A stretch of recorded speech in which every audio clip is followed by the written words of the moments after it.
वाले साहब का शौक था, उसके बाद अभी ये मेरा शौक है। इस पे मैं कराची गया हूँ बाई रोड, इस पे मैं इस्लामाबाद गया हूँ, तो ये बहुत आरामदेह सवारी है इसकी। मेरा नाम मोहम्मद फरहाद कासी है। मैं 35 साल से तकरीबन ये शौक कर रहा हूँ। खर्चा दूसरे मोटरसाइकिलों के निस्बत जो है इसका खर्चा थोड़ा ज़्यादा है। पेट्रोल फ्यूल जो है इसकी थोड़ा ज़्यादा इस्तेमाल होता है निस्बत मोटरसाइकिल के। इसकी जो है सिक्योरिटी बहुत अच्छी सिक्योरिटी है। इस पर हम यहाँ पे जब मोटरसाइकिल चलाते हैं वहाँ मोटरसाइकिल हमसे छीनी जाती है और उस पर हमें कत्ल कर दिया जाता है, हमें मार देते हैं, और इस पे जो है हमें कुछ वो नहीं करते।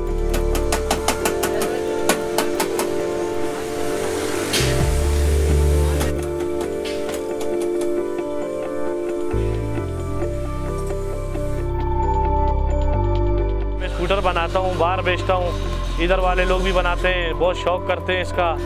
सामान अभी हो गया महंगा है इसका बहुत, मगर फिर भी लोग शौक़ कर रहे हैं इसका। थाईलैंड, न्यूजीलैंड, ऑस्ट्रेलिया, हांग, ये जो है इनको मैं भिजवाता हूँ।